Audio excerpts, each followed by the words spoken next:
అందరికీ నమస్కారం అండి. ఈరోజు మీకు వినిపించబోయే కథ. ఆమెకు పెళ్ళై 3 ఏళ్ళు అవుతుంది. కానీ భార్యాభర్తల మధ్య అంత అన్యోన్యత లేదు. పెళ్లి చేసే టైంలో పెట్టుపోతల విషయంలో ఏర్పడిన గొడవల కారణంగా అత్తగారింట్లో ఆమెకు తగిన గౌరవం లభించడం లేదు. దానితో పాటు భర్త దగ్గర కూడా ఆమెకు కావలసినంత ప్రేమ దొరకడం లేదు. తన భర్త చాలా మంచివాడు. తనను బాగానే చూసుకుంటాడు. కావలసినవన్నీ తెచ్చిస్తాడు. 3 ఏళ్లలో 2 సార్లు విదేశాలకు కూడా తీసుకెళ్లాడు. ప్రతిరోజు ఉద్యోగానికి వెళ్లేటప్పుడు ఆమె అతనికి ఎదురు రావాల్సిందే. కానీ తనను భర్త ఎందుకు దూరం పెడుతున్నాడు అనే విషయం తెలియక ఆమె సతమతం అవుతుంటుంది. చివరకు బాగా ఆలోచించి ఈ విషయాన్ని అటు పుట్టింట్లోనూ అత్తగారింట్లోనూ చెప్పినట్లయితే భర్త మనసులో ఏదైనా ఆమె పట్ల వ్యతిరేక భావం ఏర్పడవచ్చు అని నిర్ణయించుకొని ఒక సైకాలజిస్ట్ దగ్గరకు వెళ్ళింది. ఆ సైకాలజిస్టుకి తన బాధనంతా తెలియజేసింది. సైకాలజిస్టు కూడా చాలా విచిత్రంగా అనిపించింది ఈ కేసు. ఎందుకంటే ఆ భర్త ఆ భార్యను విదేశాలకు తిప్పుతున్నాడు, ప్రేమగా చూసుకుంటున్నాడు, కావలసినవన్నీ తెచ్చిస్తున్నాడు. కానీ ఆమెకు సుఖాన్ని మాత్రం ఎందుకు ఇవ్వడం లేదు అని విచిత్రమైన ఈ కేసును సాల్వ్ చేయాలి అంటే ఖచ్చితంగా ఆమె భర్తతో మాట్లాడవలసిందే అని తెలియజేశాడు. కానీ ఆమె ఈ విషయం భర్తకు తెలిస్తే నన్ను ఏమంటాడు అని చెప్పింది. సరేనని ఆ సైకాలజిస్టు ఆమె భర్త పనిచేసేటటువంటి ఆఫీసు వివరాలు సేకరించి ఆమెను పంపించేశాడు. ఒకరోజు భర్త పనిచేసేటటువంటి ఆఫీసు దగ్గరకు వెళ్ళాడు. ఏదో పని మీద వచ్చినట్లుగా అతనితో మాటలు కలిపాడు. అలా కొన్ని రోజులు చేశాడు. తరువాత ఆమె భర్తతో ఫ్రెండ్లీగా కొంచెం ఎక్కువ చనువు తీసుకొని వైవాహిక విషయాల గురించి అడిగాడు.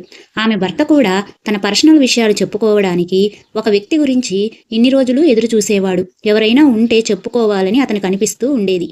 అది ఈ రూపంలో వచ్చినందుకు మొదట కొంచెం తటపటాయించినా చివరికి ఆ సైకాలజిస్టుతో విషయం మొత్తం ఈ విధంగా చెప్పుకున్నాడు.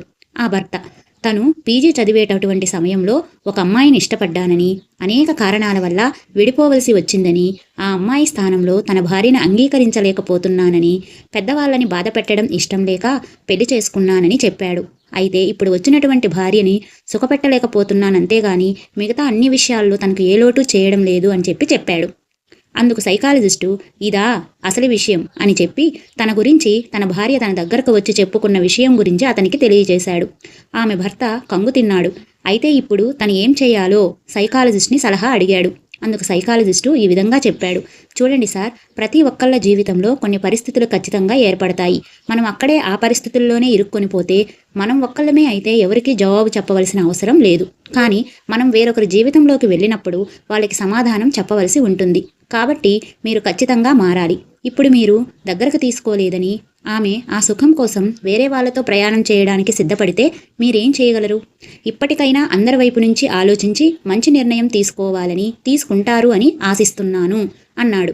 నీ భార్య నీ గురించి తన తల్లిదండ్రులకు అత్తమామలకు తెలియజేస్తే నీ పరువు పోతుంది, మరియు ఆమె మీద వ్యతిరేక భావం ఏర్పడుతుంది అనే ఉద్దేశంతో నన్ను కలిసింది. ఆమె ఎంత ఉత్తమురాలు, ఇప్పటికైనా మీ ఆలోచన ధోరణి మార్చుకోవాలి, ఆలోచించండి అని చెప్పి అక్కడి నుండి వెళ్ళిపోయాడు. ఇంటికి వెళ్ళిన అతను ఆమెను మన్నించమని అడిగి తను చేసిన తప్పును తెలుసుకున్నాను అన్నాడు. నా వల్ల ఇన్ని రోజులు బాధపడినందుకు సారీ అని చెప్పాడు.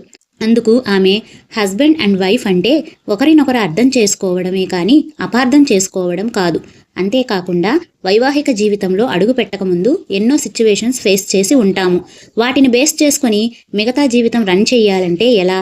ఇప్పుడు మీతో ఇంకో పర్సన్ కూడా ట్రావెల్ చేయాలి కదా అని అతన్ని అనునయిస్తూ చెప్పింది. అంతే, అంత మంచి భార్య దొరికినందుకు, ఇన్నాళ్ళు తనను మిస్ అయినందుకు చిన్న పిల్లాడిలా తన వడిలో ఒదిగిపోయాడు. ఆమె కూడా ఆ బంధాన్ని గట్టిగా ముడివేసుకుంది. ఈ రోజుల్లో చిన్న చిన్న విషయాలకే ఎడమొహం పెడమొహం పెట్టుకొని 4 గోడల మధ్య ఉన్న నాటకాన్ని నలుగురిలో పెట్టుకొని అపార్థాల సంద్రంలో కొట్టుమిట్టాడుతూ ఉంటారు. కానీ ఇక్కడ ఈమె ఎంతో చాకచక్యంగా తన సంసారాన్ని సర్దుబాటు చేసుకుంది. అది నచ్చి మీతో షేర్ చేశాను. ఎలా ఉంది ఫ్రెండ్స్? మీకు కూడా నచ్చిందా? నచ్చినట్లయితే నన్ను సపోర్ట్ చేయండి. బాయ్ ఫ్రెండ్స్, మళ్ళీ మరో కొత్త కథతో మీ ముందుకు వచ్చేస్తాను.